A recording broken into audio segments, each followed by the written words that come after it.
అందరికీ నమస్కారం. 2026 సంవత్సరం జూన్ మాసం 30వ తేదీ మంగళవారం రోజున సింహరాశి వారి శుభ ఫలితాలను ఈ వీడియోలో తెలుసుకుందాం. మొదటిసారిగా మా ఛానల్ చూస్తున్నట్లయితే లైక్ చేసి సపోర్ట్ చేస్తారని ఆశిస్తున్నాం. ఈ వీడియో చూసే ముందు ప్రేక్షకులకు చిన్న విన్నపం.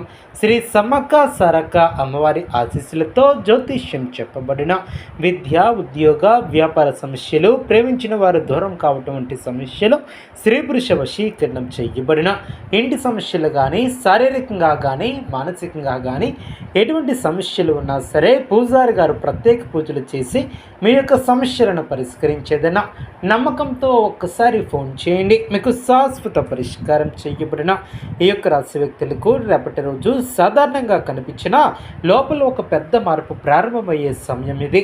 మీరు చాలా కాలంగా ఎదురు చూస్తున్నటువంటి ఒక విషయం అకస్మాత్తుగా కథనంలోనికి వస్తుంది.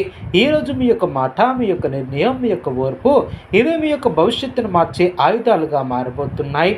ముఖ్యంగా ఈరోజు మీరు ఎవరిని నమ్మాలి, ఎవరికి దూరంగా ఉండాలి అన్న విషయాన్ని చాలా జాగ్రత్తగా నిర్ణయించుకోవాలి. ఎందుకంటే మీ చుట్టూ ఉన్నటువంటి ప్రతి ఒక్కరూ మీ యొక్క మనసులో ఉన్నటువంటి మంచితనాన్ని అర్థం చేసుకోరు. కొందరు మీ యొక్క విజయాన్ని చూసి అసూయపడతారు, కానీ భయపడాల్సినటువంటి అవసరం లేదు. ఈరోజు మీ యొక్క రాశిపై గురుగ్రహ ప్రభావం ఉండటం వలన చివరికి విజయం మాత్రం మీదే అవుతుంది. ఈ వీడియోని చివరి వరకు చూస్తే మీ యొక్క జీవితాన్ని మార్చే ఒక ముఖ్యమైనటువంటి పరిహారం కూడా తెలుసుకోబోతున్నారు. రేపటి రోజు ఉదయం మీ నుంచి ఒక కొత్త ఆనందం కనిపిస్తుంది. చాలా కాలంగా వాయిదా పడుతున్నటువంటి పనులు ఒక్కొక్కటిగా పూర్తయ్యే సూచనలు కనిపిస్తాయి. ఉద్యోగస్తులకు ఆఫీసులో ఉన్నటువంటి ఒత్తిడి తగ్గుతుంది. మీ యొక్క పనితీరును గమనించినటువంటి ఉన్నత అధికారులు మీపై మంచి అభిప్రాయాన్ని ఏర్పరచుకుంటారు. కొందరికి ప్రమోషన్ లేదా కొత్త బాధ్యతల గురించి కూడా చర్చలు జరుపుతారు. వ్యాపారస్తులకు కొత్త ఆర్డర్లు, కొత్త పరిచయాలు లాభాన్ని తెస్తాయి. అయితే భాగస్వామి వ్యాపారాలలో చిన్న అపార్థాలు రావచ్చు. మాటలు జాగ్రత్తగా ఉపయోగిస్తే సమస్యలు వెంటనే తగ్గిపోతాయి. ఆర్థిక విషయాలలో రేపటి రోజు ఆశాజనకంగా ఉంటుంది. చాలా కాలంగా రావాల్సినటువంటి డబ్బు చేతికి వస్తుంది. అప్పులు కొంతవరకు తగ్గే సూచనలు కనిపిస్తున్నాయి. కానీ ఒక ముఖ్యమైనటువంటి విషయాన్ని గుర్తుంచుకోండి. ఈరోజు అవసరం లేనటువంటి ఖర్చులను చేయవద్దు. ముఖ్యంగా ఇతరుల కోసం మీరు ఎక్కువగా ఖర్చు పెట్టే స్వభావం వలన తర్వాత ఇబ్బంది పడే ఆస్కారం ఉంటుంది. కుటుంబ అవసరాల కోసం ఖర్చు చేయవలసి వచ్చినా లెక్క చేసుకుని కొన్నా ముందుకు వెళ్ళే అవకాశం ఉంటుంది. కాబట్టి జాగ్రత్త వహించండి. మధ్యాహ్నం తర్వాత ఒక మంచి ఆర్థిక వార్త వినే అవకాశం ఉంటుంది. కుటుంబ విషయాలలో కొంత భావోద్వేగ పరిస్థితి ఏర్పడవచ్చు. ఇంట్లో పెద్దవారి ఆరోగ్యం గురించి ఆందోళన కలిగించే సమాచారం కూడా రావచ్చు. కానీ అది పెద్ద సమస్యగా మారదు. మీ యొక్క సహనాన్ని కుటుంబానికి కేటాయిస్తే ఇంట్లో ఆనందం పెరుగుతుంది. భార్యాభర్తల మధ్య చిన్న చిన్న మాట పట్టింపులు వచ్చినా సాయంత్రానికి అవి తగ్గిపోతాయి. ప్రేమలో ఉన్నటువంటి వారికి ఈరోజు ప్రత్యేకంగా ఉంటుంది. మీ యొక్క మనస్సులో ఉన్నటువంటి విషయాన్ని చెప్పేందుకు సరైనటువంటి సమయం దగ్గర పడుతుంది.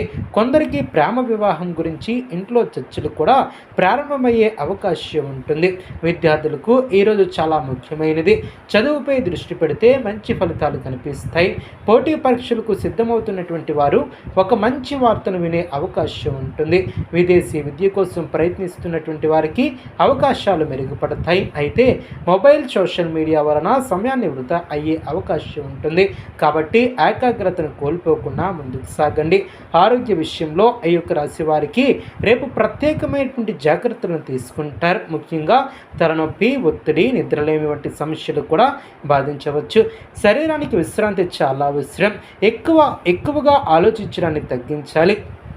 నీళ్ళను ఎక్కువగా తాగాలి. రాత్రి ఆలస్యంగా నిద్రపోవటం మానుకోండి. కొందరికి కంటి సంబంధిత సమస్యలు కూడా ఉండే అవకాశం ఉంటుంది. కాబట్టి స్క్రీన్ టైంను తగ్గించడం చాలా మంచిది. ఈరోజు మీకు దగ్గరగా ఉన్నటువంటి ఒక వ్యక్తి అసలు స్వభావం కూడా బయటపడే అవకాశం ఉంటుంది. మీరు ఎంతో నమ్మిన వ్యక్తినే మిమ్మల్ని బాధపెట్టే పరిస్థితి కూడా రావచ్చు. కానీ అదే సంఘటన మీ యొక్క జీవితంలో ఒక గొప్ప పాఠం నేర్పుతుంది. ఇకపై ఎవరిని నమ్మాలో మీరు స్పష్టంగా అర్థం చేసుకుంటారు. మీరు మౌనం పాటిస్తే చాలా సమస్యలు ఆటోమేటిక్గా తగ్గిపోతాయి. ప్రతి విషయానికి వెంటనే స్పందించాల్సినటువంటి అవసరం లేదు. సాయంత్రం సమయంలో ఒక శుభవార్త మీ ఇంట్లో ఆనందాన్ని తీసుకువస్తుంది. దూర ప్రాంతం నుంచి ఒక కాల్ లేదా మెసేజ్ కూడా రావచ్చు. కొందరికి ప్రయాణ యోగం కూడా కనిపిస్తుంది. ఈ ప్రయాణం భవిష్యత్తులో మంచి అవకాశాలకు దారితీస్తుంది.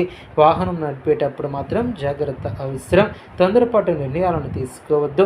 రేపటి రోజు మీ యొక్క ఆధ్యాత్మిక ఆలోచనలు పెరుగుతాయి. దేవుడిపై భక్తి మరింత బలపడుతుంది. కొందరికి ఆలయ దర్శనం చేసే అవకాశం ఉంటుంది. ముఖ్యంగా అమ్మవారి ఆలయానికి వెళ్ళడం మీకు మానసిక ప్రశాంతత ఏర్పడుతుంది. మీ ఇంట్లో పాజిటివ్ ఎనర్జీ పెరుగుతుంది. మీరు చాలా కాలంగా కోరుకుంటున్నటువంటి ఒక కోరిక కూడా నెరవేరే దిశగా అడుగులు పడతాయి. ఇప్పుడు అత్యంత ముఖ్యమైనటువంటి పరిహారం గురించి తెలుసుకుందాం. రేపు ఉదయం స్నానం చేసిన తర్వాత ఒక దీపాన్ని వెలిగించండి. అమ్మవారికి కుంకుమ అర్పించండి. తర్వాత ఓం శుక్రాయ నమః అనే మంత్రాన్ని 11 సార్లు జపించండి. అలాగే ఒక పేదవానికి తెల్లని ఆహార పదార్థం, ఉదాహరణకు పాలు లేదా పెరుగు లేదా అన్నాన్ని దానం చేస్తే మీ యొక్క రాశిపై ఉన్నటువంటి ప్రతికూల ప్రభావాలు కూడా తగ్గుతాయి. ముఖ్యంగా ఆర్థిక సమస్యలు తగ్గి ఇంట్లో శాంతి పెరుగుతుంది. ఇంకా ఒక ముఖ్యమైనటువంటి విషయం ఏమిటంటే రేపు ఎవరితోనైనా కూడా అనవసరమైనటువంటి వాదులను చేయవద్దు. నిజం తెలిసినా కొన్ని సందర్భాలలో మౌనం